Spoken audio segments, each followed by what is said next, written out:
자, 오늘은 256과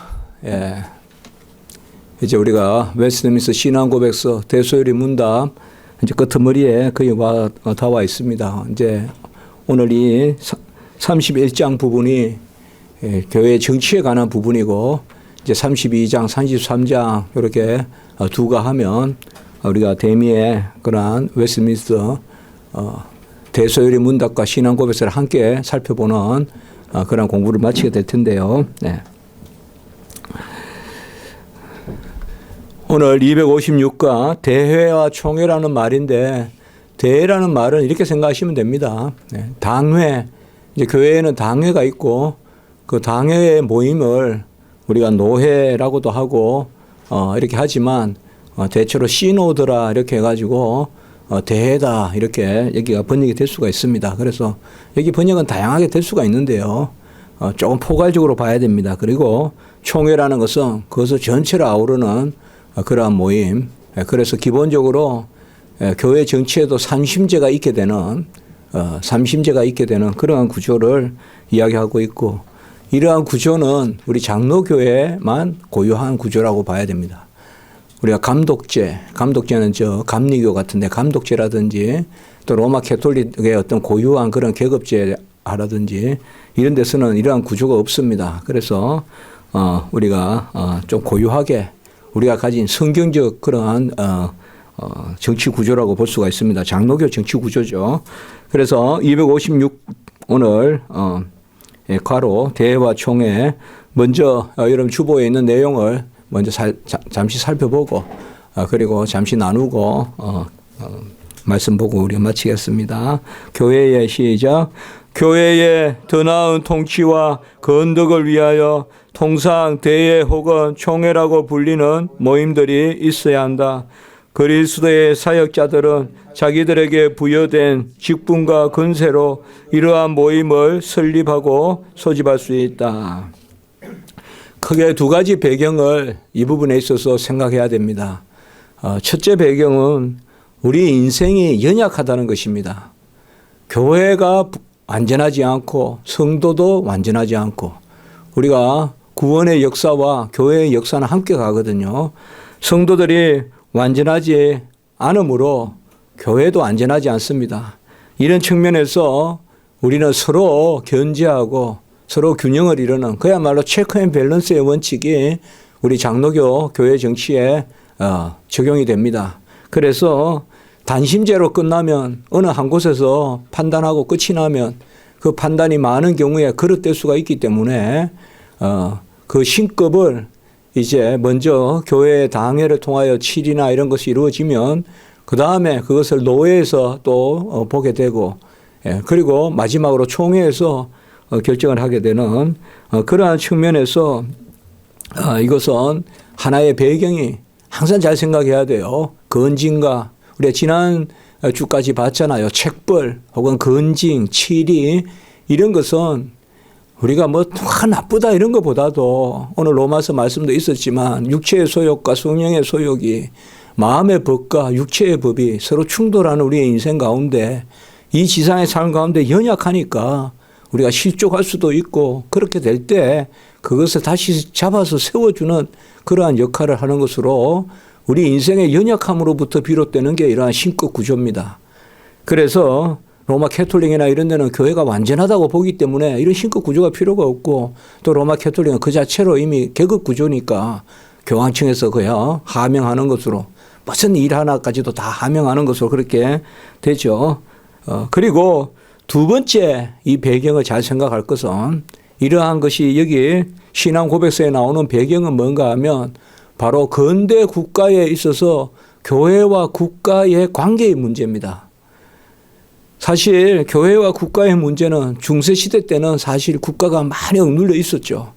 그래서 교황이 머리냐 국왕이 머리냐 계속 그것 때문에 다투다가 이제 근대 국가로 넘어가는데 이 근대 종교개혁이 16세기에 일어났을 때가 사실상 각국의 정치 구조로 봤을 때 근대 국가로, 물론 근대 국가가 우리 뭐 빠르게는 13세기 이럴 때부터 벌써 무슨 권리, 그 영국이나 이런 데서 권리에 대한 눈을 뜨고 하는 부분이 있지만 사실 17세기쯤 돼야 이제 각국에 불란서도 프란시스 1세, 또 저 독일은 앙리 5세, 또 영국에는 이제 여러분들 그 스튜어트 왕가 뭐 우리가 이런 거 알지 않습니까? 그 헨리 7세, 8세, 엘리자베스 또 나오고 그러한 이게 다 이게 종교개혁 시대에 맞물려 있거든요. 그래서 교회와 국가의 관계에서 사실 교회가 이러한 치리 구조를 가질 수 있느냐, 이게 큰 이슈였어요. 칼빈이 제네바에서 목회할 때도 막 술이 취해가지고 성찬에 와가지고 해방을 놓는 사람을 교회에서 목사 장로회가 있었단 말이에요. 그때 오늘날 당회하고 비슷하다 볼 수 있는데 거기서 수찬을 정지했습니다. 성찬에 들어오지 못하게. 그러니까 이 사람이 그 당시에 우리가 알다시피 스위스는 캔톤이라고 해서 연방국가잖아요. 그래서 20인 의회가 있어요. 소의회가. 거기서 사실상 국회의원들하고 같은데 그 사람들이 스위스를 다 다스리는데 거기에 가서 유권 해석을 해달라고 한 거예요. 과연 당회에서 나를 저렇게 교회에 성찬에 참여하지 못하게 할 수 있느냐. 그러니까 이제 의회에서 들고 일어나서 칼빈을 이제 축출하려고, 그런 것은 교회가 할 일이 아니고 국가가 할 일이다. 막 이렇게 되는 거예요. 요새 생각하면 우리가 말이 안 되는 거죠. 교회에 어떤 치리권이 있는데, 그래서 그런 것들이 근대에 많이 문제가 됩니다. 이걸 우리가 소위 영어로는 Church and State라고 하는데 교회와 국가의 문제가 있습니다. 그래서 오늘 부분의 후반부에 보면 그리스도의 사역자들은 자기들에게 부여된 직분과 권세로 이러한 모임을 설립하고 소집할 수 있다라고 한 이 규정이 이런 역사적 배경하에 있습니다. 여러분, 종교의 자유를 얻는다는 게 그렇게 쉬운 게 아닙니다. 항상 세속 권세는 반종교 혹은 종교적이라 한들 종교를 이용하는 경향이 있습니다. 순수하게 종교적이지 않습니다. 정치는 순수하게 종교적일 수가 없습니다. 그렇기 때문에 계속 알력관계가 있게 마련이거든요. 그런데 교회에서 소집할 수 있다라고 해서 교회의 일은 교회래, 하나님의 일은 하나님께 맡기라. 그 밑에 우리 마태복음 22장 21절 잘 아는 말씀 같이 먼저 읽어봅시다. 본문 마지막에 이르되 시작. 이르되 가이사의 것이니이다. 이에 이르시되 그런즉 가이사의 것은 가이사에게, 하나님의 것은 하나님께 바치라 하시니라. 이거 우리가 꼭 명심해야 됩니다. 아까 다윗을 우리가 요시아가 많이 본받고자 했다 그러면 다윗의 장점이 이런 데 있어요. 하나님 것을 세상에 의지하지 않고, 제가 전에도 말씀드렸죠. 다윗은 그 법궤를 이용하려고 들지 않았어요. 자기가 급하다고 법궤를 막 앞세우고 그 마치 믿음 있는 듯이 그렇게 하지 않았어요. 도망갈 때도 그냥 법궤는 예루살렘 성전에 두어라. 그렇게 한 것이 사실상 다윗의 그런 믿음이고, 다윗이 가만히 보면 몇 번 자기를 죽이려는 그 사울을 죽일 수 있었지만 하나님이 심판하신다. 그렇게 해서 자기의 목숨이 경강에 놓여 있었어도 자기는 그 굴에 파고 들어가서, 저도 가봤지만은 그 굴에서 숨도 못 쉬는 그런 굴에서 숨어 있었음에도 불구하고 그냥 땡감 죽여버리면 되거든요. 워낙 사울이 미친 짓을 하니까 그 장인을 어리지만 그래도 장인이기 이전에 하나님이 기름 부은 자다, 이렇게 하나님이 세웠다, 하나님이 처리하신다, 그렇게 본 거거든요. 그래서 참 우리가 다윗이 뛰어난 점이 저는 그런 면이라고 생각해요. 다윗이 뛰어난 면이. 그래서 바로 그겁니다. 교회의 어떤 고유한 권세를 세상이 간섭해서도 안 되고, 역으로 세상의 고유한 권세를 교회가 무분별하게 간섭해서도 안 됩니다. 무분별하게 교회가 세상 일을 툭툭 한마디씩 던지고 알게 모르게 사실상 정치를 하고 있는 그런 것은 사실상 맞지 않습니다. 강단에서 더더욱 그런 내용이 선포되거나 어느 특정 정당을 지지하는 발언을 하거나 또 성도들을 은연중에 그렇게 이끌어가거나 그런 것은 합당하지 않습니다. 그리고 이제 아까 위에 보시면 이렇듯이 이제 딱 못을 박은 거예요. 그래서 교회에서 치리한다 이 말입니다. 그래서 교회에 고유하게 준 권세입니다. 치리권이나 이런 것은. 그리고 교회의 설립과 또 목사의 안수와 목사 안수는 당에서 하는 게 아니죠. 그래서 장로님까지의 우리의 그 칠이나 이런 것들이 우리가 교회에서 이루어진다면 목사 칠이는 교회에서 이루어지는 게 아니라 노예에서 이루어집니다.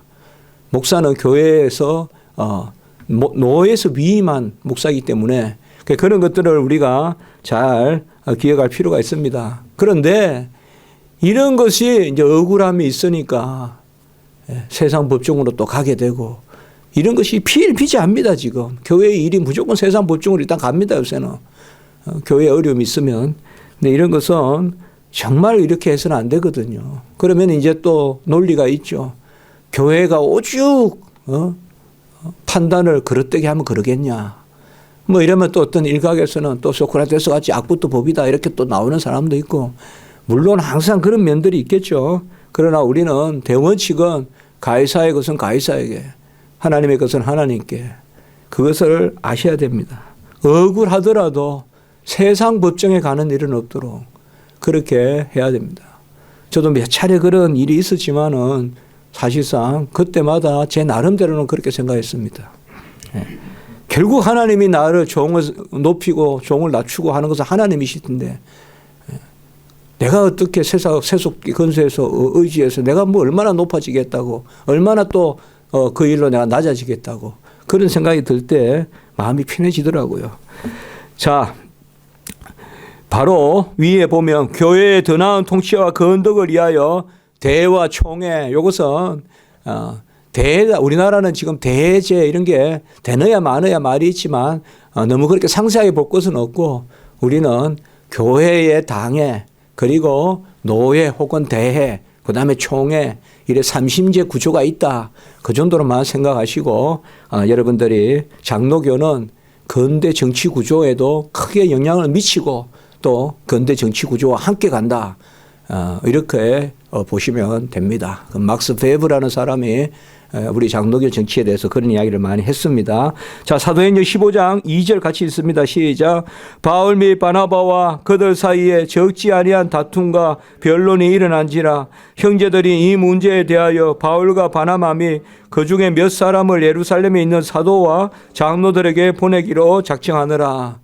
바울과 바나바는 처음에 의기투합해서 안디옥에서 파송받아서 1차 전도여행을 갔는데 서로 누가 옳고 그르를 넘어서서 서로 이견이 있었어요. 그때 그들이 스스로 안디옥 교회에서 해결한 것이 아니라 예루살렘 거기 가서 해결했다.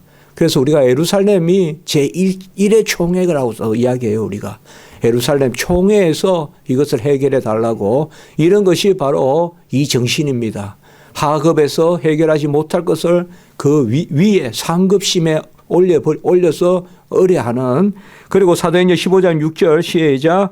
사도와 장로들이 이 일을 의논하러 모여. 제가 이 세 구절을 오늘 이렇게 인용한 의미가 있습니다. 다른 뭐 전문적인 구절도 있지만 이런 큰 이야기를 하는 것이 좋다라고 해서 제가 이렇게 구절을 의논했습니다. 우리는 어쨌든 제도를 그래도 우선해야 됩니다. 사람이 부실하더라도 사람 때문에 제도를 무시해서는 안 되고 사람이 부실하더라도 제도는 쫓아갈 때 끝내 그 제도가 살아서 그 안에 있는 구성원들이 혜택을 보게 되는 거지.